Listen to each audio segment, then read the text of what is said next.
Hello everyone, once again it is I, the Professor, TOG, however you wish to call me. You should have expected this video to come out eventually. You should have expected this video. E3 is done. I know, it's still going on for a couple of days, but come on. Let's admit it here. Sony's done, Microsoft's done, Nintendo's not going to have a press conference. E3 is done. Right? Okay.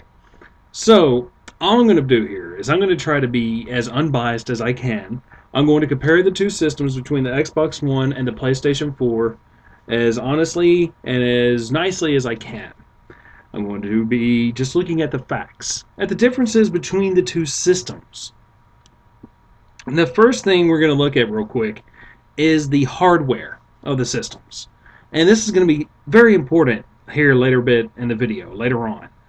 The hardware is almost exactly the same. On one side, I'm going to show you the Microsoft Xbox One versus PlayStation 4 for the Sony on the screen.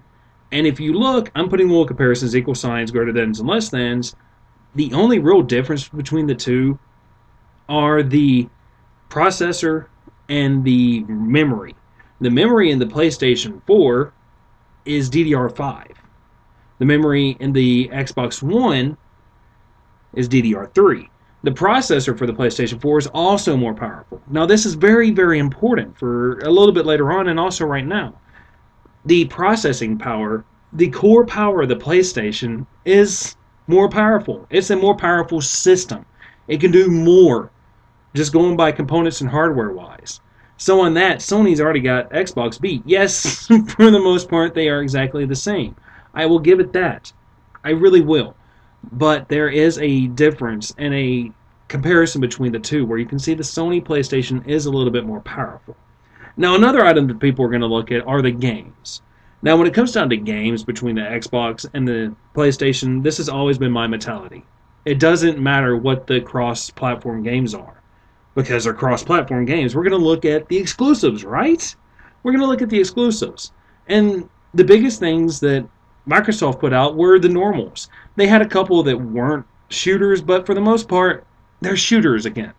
And when it comes down to comparing these two consoles, just going by the games, the exclusives, this is a very much, you're going to be biased, regardless of what you do. It's all down to personal preference, what you like and what you want out of your games.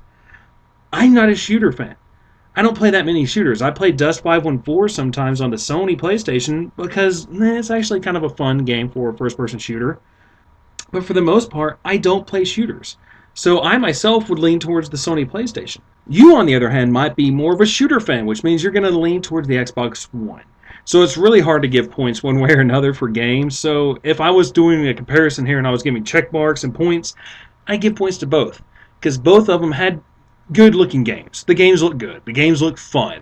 It's just that the PlayStation, for myself personally, has more games that I'm looking forward to than the Xbox does. Now, as for game announcements in particular, let's just let's look at a couple.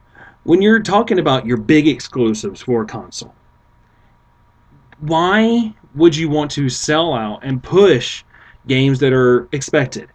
Now, when I say this is kind of going to go for both companies here, Sony and Microsoft. So don't say I'm berating one while praising the other for the games they announced. Microsoft announced Halo for the Xbox One.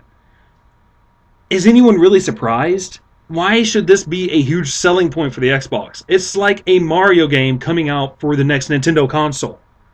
It's the mascot. It's the cell game. This is the headline game series for Microsoft. This is it. Are you really surprised? I find it funny people applaud and cheer so loudly for another Halo game. It's expected. You should have known it was coming. It's not a surprise. Surprise! Another Halo's coming out. On the contrary, on the other hand, Sony, we're doing another Final Fantasy. Final Fantasy 15 is coming out for the Sony PlayStation 4. I'm not surprised. Are you surprised? Sony and Final Fantasy at this point go hand in hand. Much like Halo to Microsoft and Mario to Nintendo, Final Fantasy to Sony. It's just how it works. I expected a new Final Fantasy game, new Final Fantasy 15 to come out. It's unexpected to see it's the actual release for Final Fantasy Versus 13. That is unexpected. Now, I will say this.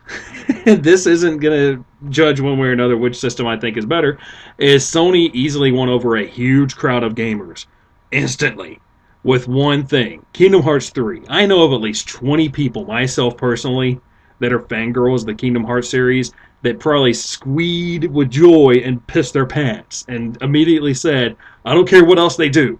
I don't care how bad the systems are. I'm buying a PlayStation because they got Kingdom Hearts 3 coming out. I can assure you of that. They pulled in an entire niche of gamers, an entire segment of gamers with that. Girl gamers who are fangirls of Kingdom Hearts. Whether they like Xbox more, they're going with Sony at this point. That's, that's how it works with them. Now, here's another thing that I actually think came in Sony's favor, was that they put more of a support and more of a show behind their support of indie developers. They had an entire segment dedicated to indie developers. They had the indie developers on stage. They announced a ton of games for indie developers, and a lot of them I'm really excited about. I am looking forward to, honestly. Such as the one that's made by the creators of Bastion, and anyone who's played Bastion knows exactly why I'm looking forward to that game. It is freaking awesome, Bastion is. In all honesty, the narrator alone for that game, I would love for my life to be narrated by this guy. If nothing else, just this guy narrating my life. Now, the big comparison between the two systems. And this is where I honestly think this set in stone who the quote-unquote winner for E3 was. Even though I don't agree with the whole idea of someone winning E3 and someone losing E3. I don't think that's how E3 works.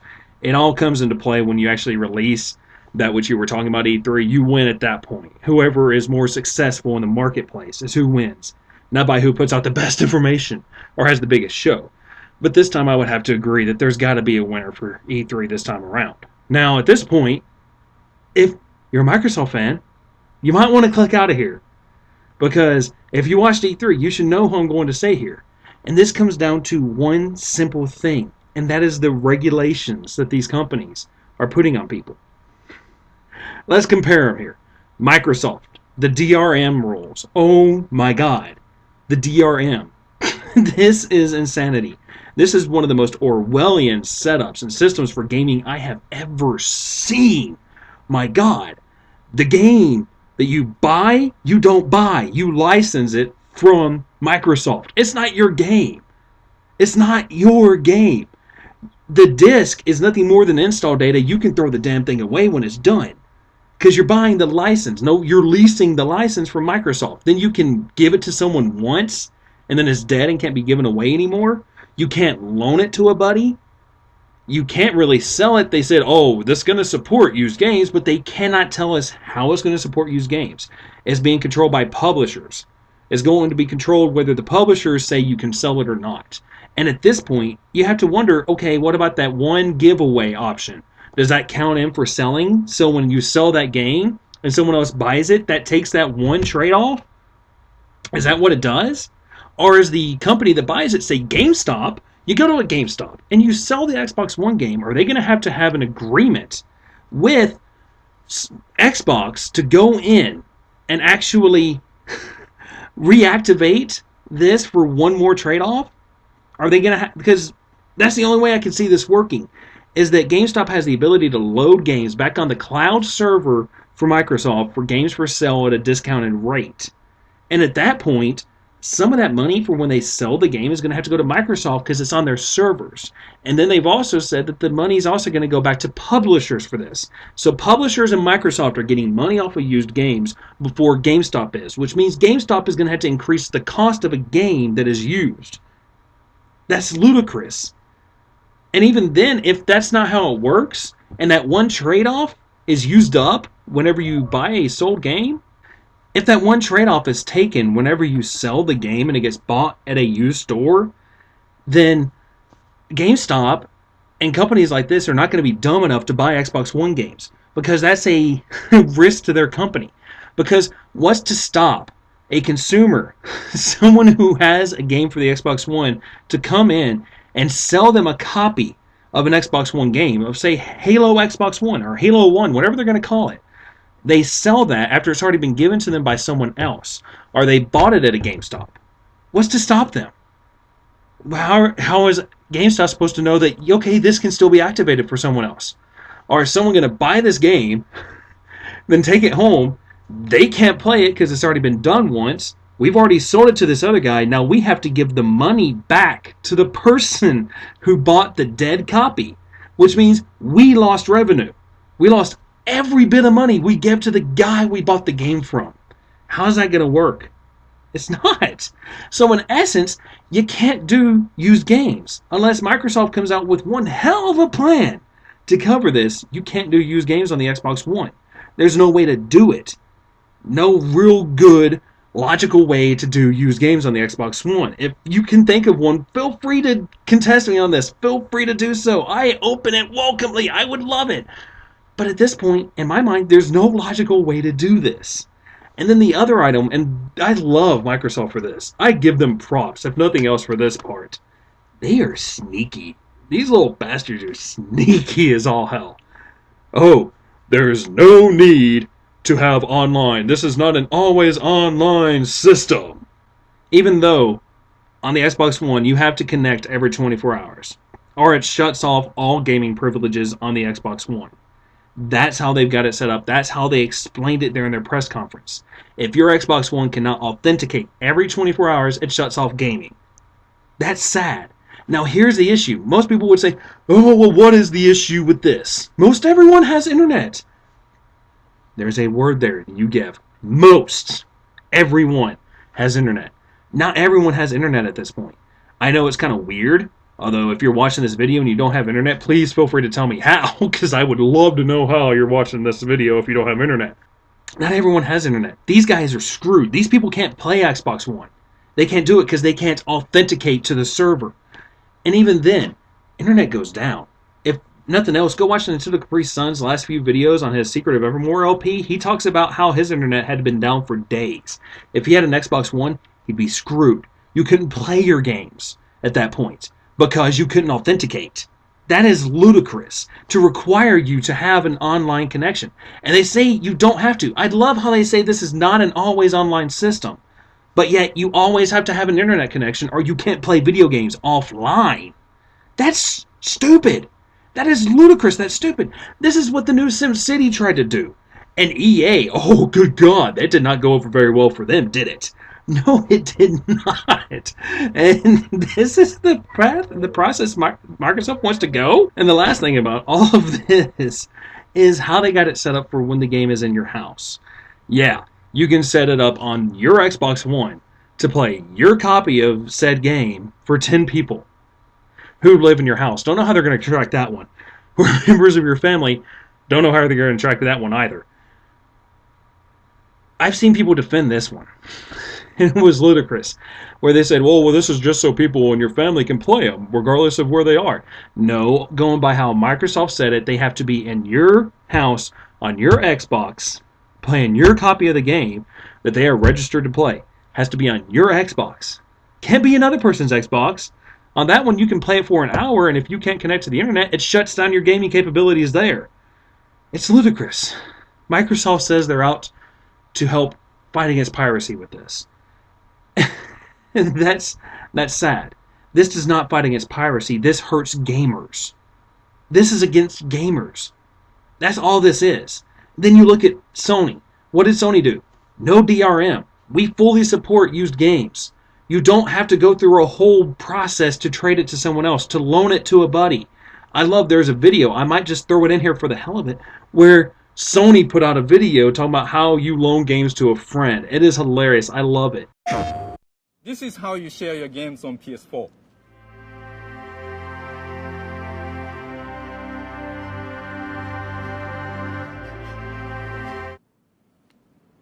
Thanks. PlayStation.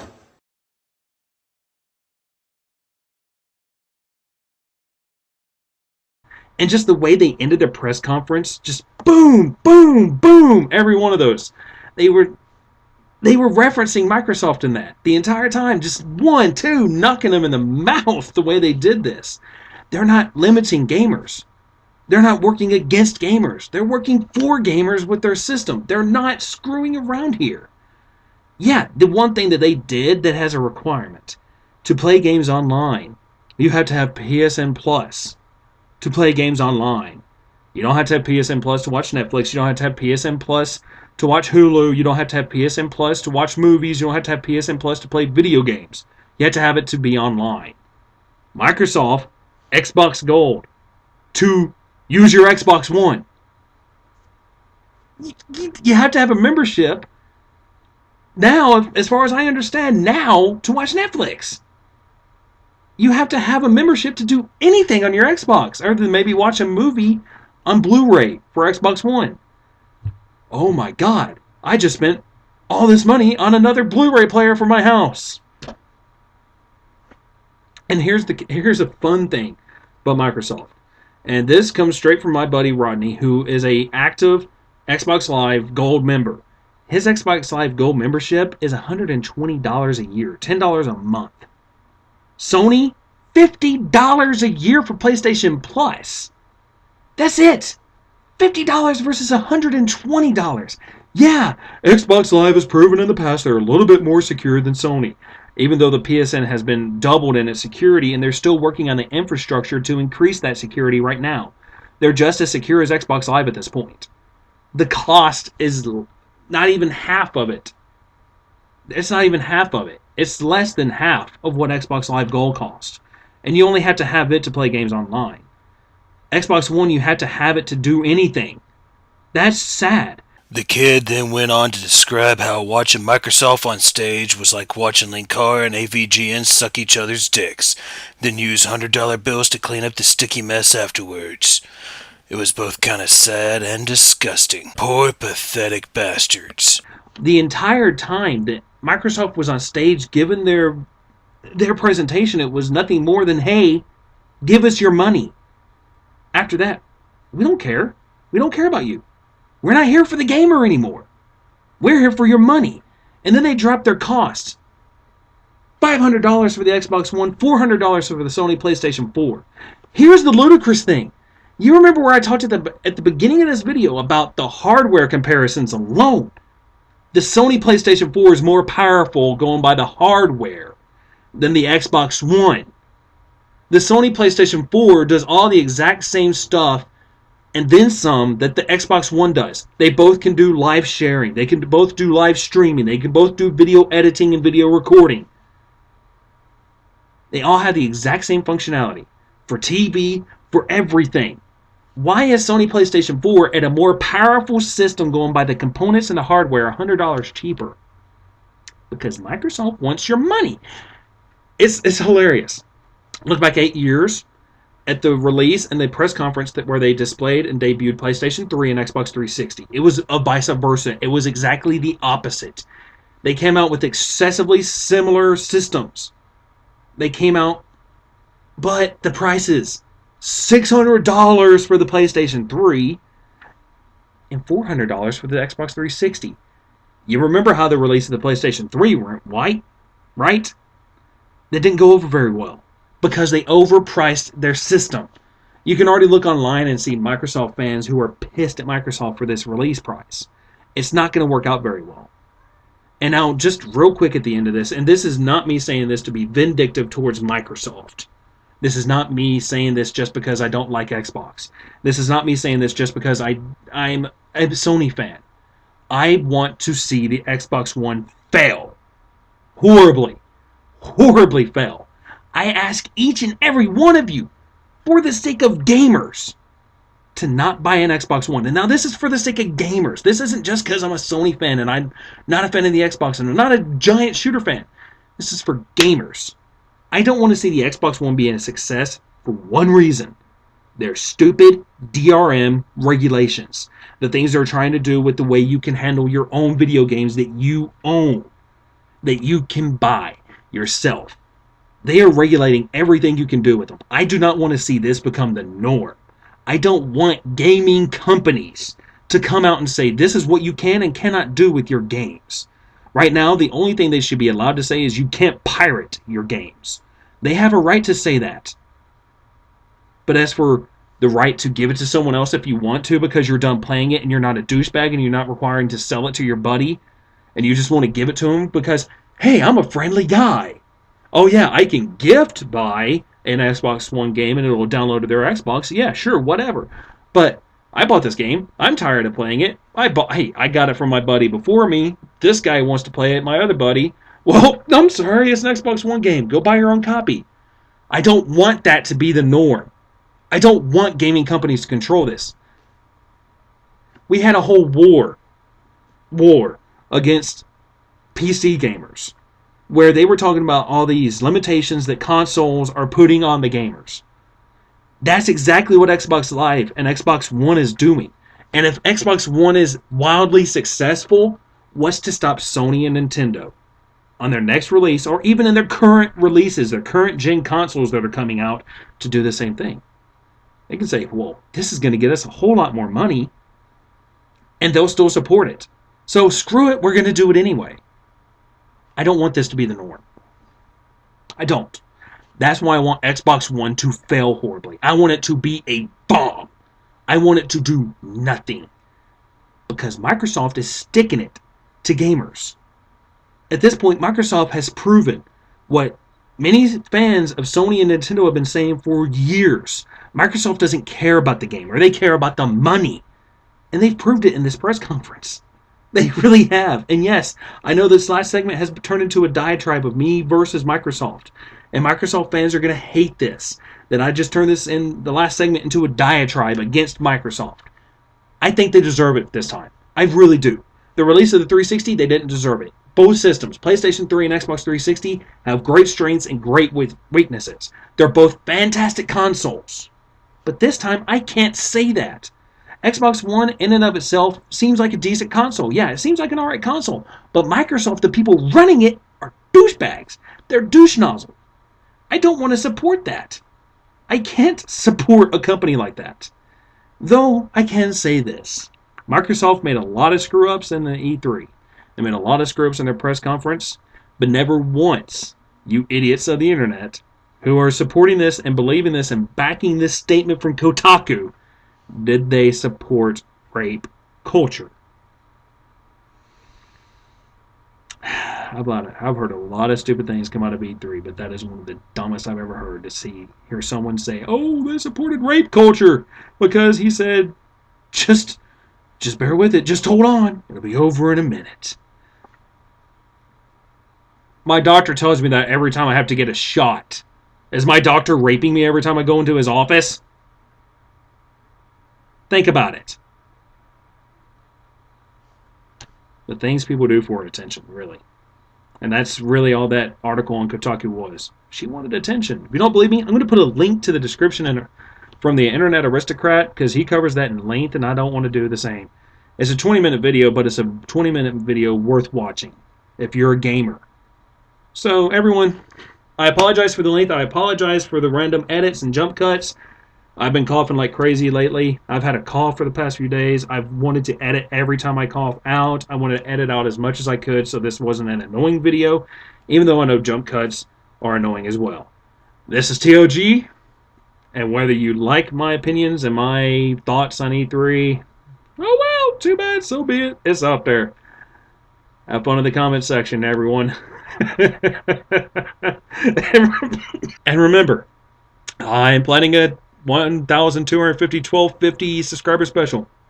Go to that video for your suggestions and your requests in the comments section, because when it hits that 1250 mark, if it hits that 1250 mark, I'm not counting my eggs before they hatch, honkies. If it hits that mark, I'll do that special. I'm not trying to beg you to go get more subscribers for me. That's not happening. Adieu. I'm rambling.